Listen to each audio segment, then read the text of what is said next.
Hello students, इस video lecture में हम CS सेकेंड ईयर का ऑपरेटिंग सिस्टम सब्जेक्ट का topic CPU scheduling algorithms study करेंगे। CPU scheduler selects among the processes in memory that are ready to execute and allocates the CPU to one of them। ठीक है, CPU scheduler क्या करता है, ready queue के अंदर जो प्रोसेस है हमारी, उसमें से किसी एक प्रोसेस को सेलेक्ट करता है और उसको CPU एलोकेट करता है। ठीक है, ये हमारा दो तरीके से हो सकता है, प्री इम्पटिव और non preemptive. Preemptive allows a process to be interrupted in the midst of its CPU execution taking the CPU away to another process. यानी प्री इम्पटिव में किसी प्रोसेस से फोर्सफुली सिस्टम CPU को free करा के किसी दूसरी process को अलोकेट कर सकता है, जबकि नॉन प्री इम्पटिव शेड्यूलिंग में CPU है जो प्रोसेस खुद ही फ्री कर सकती है। जब वो करंटली अपना CPU बर्स्ट एग्जीक्यूट कर रही है, उस टाइम पे सिस्टम उससे फोर्सफुली CPU फ्री नहीं करा सकता है। CPU scheduling decision may take place when a process first switches from running to waiting state।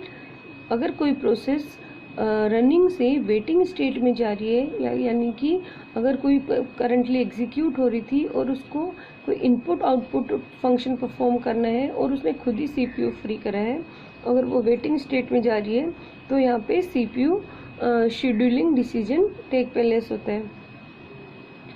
दूसरा हमारा switches from running to ready state. जब भी कोई प्रोसेस रनिंग से रेडी स्टेट में जा रही है, यानी उसने अगर सिस्टम में कोई इंटरप्ट आया है, किसी दूसरी हायर प्रायोरिटी की प्रोसेस आई है, तो उस टाइम पे कोई करंटली जो एग्जीक्यूट हो रही थी प्रोसेस उसको रनिंग से रेडी स्टेट में भेजा गया है, तो भी हमारा CPU शेड्यूलिंग डिसीजन लिया जाता है।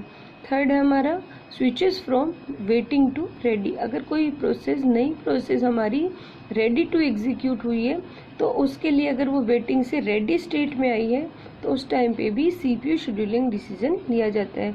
या कोई प्रोसेस अपना एग्जीक्यूशन कंप्लीट कर चुकी है और वो सिस्टम से अगर एग्जिट होती है, तो उस टाइम पे भी नई प्रोसेस को सेलेक्ट करने के लिए रेडी क्यू में से CPU शेड्यूलिंग डिसीजन लिया जाता है। Preemptive allows a process to be interrupted. Preemptive क्या करता है, वो किसी प्रोसेस को अलाउ करता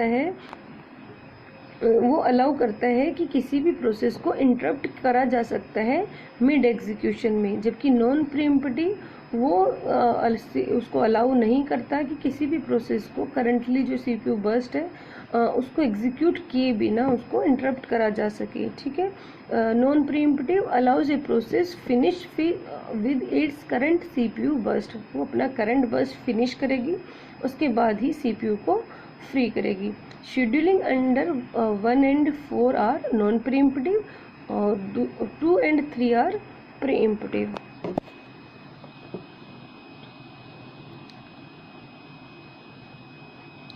कॉन्टेक्स्ट स्विचिंग हमारा एक वर्ड आता है, इस पे कई बार 2 नंबर वाला क्वेश्चन आ जाता है। तो उसमें कॉन्टेक्स्ट स्विचिंग क्या होता है, जब भी CPU शेड्यूलर किसी एक प्रोसेस को इंटरप्ट करके किसी दूसरी नई प्रोसेस को सेलेक्ट करता है एग्जीक्यूशन के लिए, तो उस टाइम पे हमारी कॉन्टेक्स्ट स्विचिंग होती है। तो हमने पिछली सेकेंड यूनिट में हमने पढ़ा है PCB प्रोसेस कंट्रोल ब्लॉक्स। ये हर प्रोसेस के लिए यूनिक होते हैं, जिसके अंदर प्रोसेस की स्टेट, प्रोसेस का number, list of open files and other informations होती हैं उसके अंदर। जिसमें क्या होता है कि जब भी कोई एक प्रोसेस को प्री इम्पुट करके और दूसरी प्रोसेस को अगर सिस्टम में लेके आ रहे हैं एग्जीक्यूशन के लिए, तो प्रीवियस जो प्रोसेस होगी उसकी स्टेट को सेव करा जाता है सबसे पहले, और उसके बाद नई प्रोसेस जो आ रही है उसकी स्टेट को सिस्टम के अंदर लोड करा जाता है। तो यहाँ पे ये दिखाया गया है, प्रोसेस P0 है, वो एग्जीक्यूट हो रही थी अब यहाँ पे प्रोसेस P1 है वो आ रही है किसी इंटरप्ट या सिस्टम कॉल की वजह से।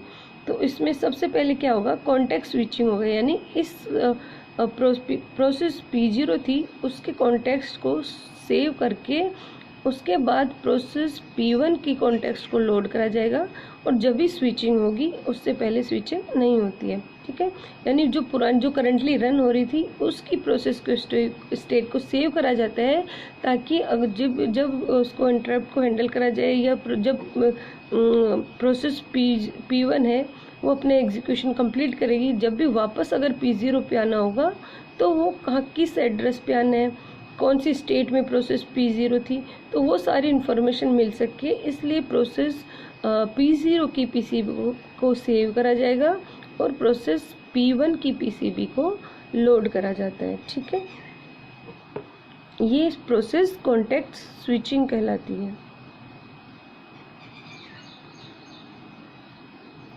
डिस्पैचर क्या होता है, डिस्पैचर जब भी प्रोसेस को हम कॉन्टेक्स्ट स्विचिंग परफॉर्म कर रहे हैं, यानी एक प्रोसेस से दूसरी प्रोसेस के ऊपर स्विच कर रहे हैं, तो उस टाइम पे CPU का कंट्रोल जो एक प्रोसेस से लेकर दूसरी प्रोसेस को देने का काम है वो है डिस्पैचर का काम होता है। Dispatcher module gives control to the CPU to the process selected by the short term scheduler. Short term scheduler हमारा हम CPU शेड्यूलर को बोलते हैं। दिस इन्वॉल्व्स कॉन्टेक्स्ट स्विचिंग और to user mode, jumping to proper location in the user program to restart that program. ठीक है, इस context switching perform करता है, और एक जो नई प्रोसेस हमारी सेलेक्ट हुई है उसमें यूज़र मोड में स्विच करता है और एक लोकेशन से दूसरी लोकेशन पे जंप करके उसको प्रोग्राम को स्टार्ट करता है।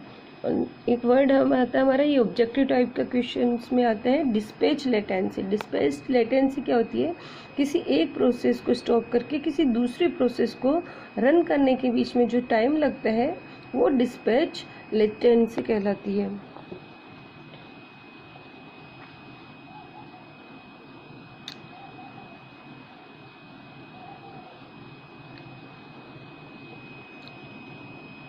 शेड्यूलिंग क्राइटेरिया, शेड्यूलिंग के लिए कौन कौन से क्राइटेरिया है, CPU यूटिलाइजेशन, ये CPU यूटिलाइजेशन हमेशा मैक्सिमम होना चाहिए। ठीक है, CPU यूटिलाइजेशन क्या होता है कि CPU का यूज़ कितना हो रहा है, तो ये हमेशा मैक्सिमम होना चाहिए। थ्रूपुट, कि किसी प्रोसेस को कंप्लीट होने के लिए एक पर्टिकुलर टाइम यूनिट के अंदर कितनी प्रोसेस CPU ने एग्जीक्यूट करी है वो उसका थ्रूपुट कहलाता है। टर्न अराउंड टाइम, जो कोई भी प्रोसेस है उसने जब सिस्टम में एंटर हुई है उससे लेकर एग्जिट होने तक का टाइम टर्न अराउंड टाइम कहलाता है। ठीक है, इसको हम ऐसे देख कर सकते हैं, किसी प्रोसेस के लिए उसका finish time minus arrival time, system से एग्जिट होने का टाइम माइनस अराइवल टाइम। तो यहाँ से यानी कि सिस्टम में जब वो एंटर हुई उससे लेकर उसने जो state new, ready, running, waiting और टर्मिनेशन तक का जो टाइम लगा उसको सिस्टम के अंदर, वो उसका टर्न अराउंड टाइम कहलाता है। हमारा नेक्स्ट है waiting time, amount of time when a process has been waiting in the ready queue. Waiting queue के अंदर उसको जितना टाइम उसने लिया है वेट करने के लिए वो उसका वेटिंग टाइम कहलाता है। नेक्स्ट है response time, amount of time it takes from when a request was submitted until the first response is produce not output. किसी भी प्रोसेस का जब वो सिस्टम में एंटर हुई थी उससे लेकर उसका फर्स्ट रिस्पॉन्स जनरेट होने तक का टाइम है वो उसका रिस्पॉन्स टाइम कहलाता है। इसमें आउटपुट नहीं होता, जब उसका फर्स्ट रिस्पॉन्स आता है रिजल्ट में तो वही उसका रिस्पॉन्स टाइम, वहीं तक का टाइम उसका रिस्पॉन्स टाइम कहलाता है। ऑप्टिमाइजेशन क्राइटेरिया, जब हम शेड्यूलिंग करेंगे तो हम इन ऑप्टिमाइजेशन क्राइटेरिया को ध्यान में रख कर ही CPU की शेड्यूलिंग करी जाती है। ठीक है, तो उसके लिए मैक्सिमम CPU यूटिलाइजेशन, CPU का यूटिलाइजेशन मैक्सिमम होना चाहिए, थ्रूपुट मैक्सिमम होना चाहिए, साथ ही turn around time, waiting time और रिस्पॉन्स टाइम है ये मिनिमम होना चाहिए। ठीक है,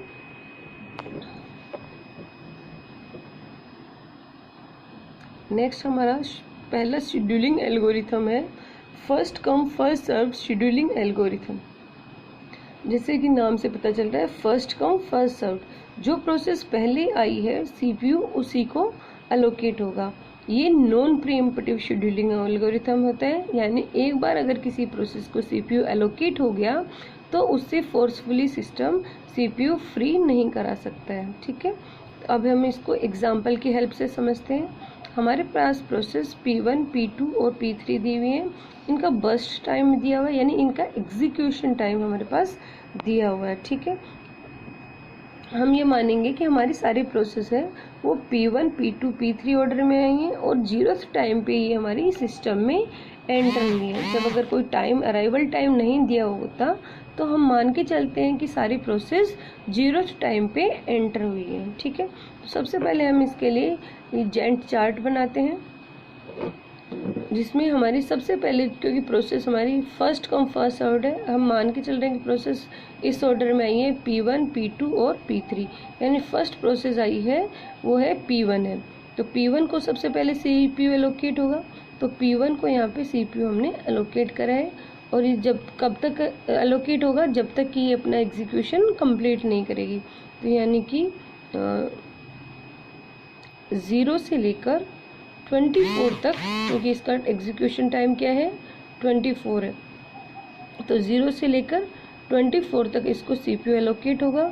नेक्स्ट प्रोसेस उसके बाद आएगी P2, क्योंकि इस P2 ही नेक्स्ट P1 के बाद आई है, तो P2 को CPU एलोकेट होगा। कब तक होगा 3, इसको चाहिए 3 टाइम यूनिट, तो P2 को हो गया 24 से लेकर 27। ठीक है, 3 इसका टाइम यूनिट इसको एलोकेट हो गए। उसके बाद नंबर आएगा P3 का, P3 होगी, इसको भी 3 टाइम यूनिट की ज़रूरत है एग्जीक्यूशन के लिए, तो ये 27 से 33 टाइम यूनिट हो जाएंगे। ठीक है, अब हम इसमें निकालते हैं ज़्यादातर वेटिंग टाइम या टर्न अराउंड टाइम। जब हम क्वेश्चन सॉल्व करते हैं, हमारा क्वेश्चन में आता है तो वो वेटिंग टाइम और टर्न अराउंड टाइम पूछते हैं। तो यहाँ पे वेटिंग टाइम क्या हो गया P1 के लिए, P1 ने अगर 0 टाइम पे आई है तो उसको आते ही क्या हो गया, CPU यहाँ पे मिल गया है। जेंट चार्ट में हम देखेंगे कि 0 टाइम पे P1 को CPU अलोकेट हो गया है, यानी P1 ने कोई वेट नहीं किया, तो इसका P1 का वेटिंग टाइम हो गया 0। P2 अगर 0 टाइम पे, हमने शुरू में माना था कि सारी प्रोसेस 0 टाइम पे आई है, तो P2 ने 0 से लेकर 24 तक, जब तक P1 एग्जीक्यूट हुई तब तक उसने वेटिंग क्यू में वेट किया। तो यहाँ पे P2 का वेटिंग टाइम हो गया 24। ऐसे ही P3 का वेटिंग टाइम हो गया 27, क्योंकि इसको भी CPU का मिला है 27 पे। तो ऐसे ही हम इनका एवरेज वेटिंग टाइम निकाल देंगे, 0 + 24, P1 के लिए 0 + P2 के लिए 24 + P3 के लिए 27 और डिवाइडेड बाय 3, तो ये क्या आ जाएगा 17। ठीक है,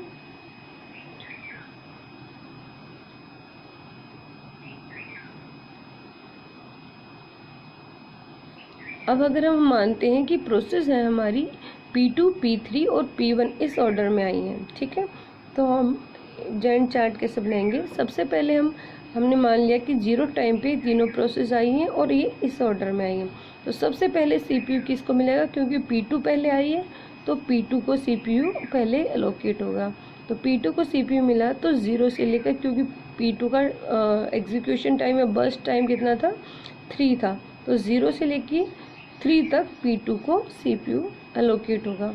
फिर P3 को एलोकेट होगा, क्योंकि नेक्स्ट P3 आई है यहाँ पे हमारी, तो P3 का भी एग्जीक्यूशन टाइम था वो 3 है, तो P3 को भी 3 से लेके 6 तक 3 टाइम यूनिट तक CPU एलोकेट हो जाएगा। नेक्स्ट उसके बाद P1 है, तो 6 से लेके 30, यानी P1 का कितना था 24, तो 6 से लेके 30 कितना हो गया 24, यहाँ तक P1 एग्जीक्यूट होगी। अब हम इनका वेटिंग टाइम निकालते हैं, तो P1 के लिए वेटिंग टाइम क्या है, P1 को CPU कब एलोकेट हुआ 6 के ऊपर, ठीक है, तो P1 का वेटिंग टाइम हो गया 6। P2 का वेटिंग टाइम क्या हो गया, P2 को आते ही मिला है तो यानी कि 0। जब यहाँ पे CPU इसको एलोकेट हुआ है वो टाइम क्या कहलाता है इसका, यहाँ पे एलोकेट हुआ है यहाँ पे CPU, तो इसने 0 पे आई थी, 0 पे इसको मिल गया, तो यहाँ पे इसको ने कोई भी वेट नहीं करा। तो P3 ने यहाँ पे 0 टाइम पे आई थी और मिला कब है इसको CPU 3 पे, यानी कि इसने 0 से लेके 3 तक P3 ने वेट किया है, तो इसका वेटिंग टाइम क्या हो गया 3। ऐसे ही हम इनका एवरेज वेटिंग टाइम निकाल देंगे, ठीक है।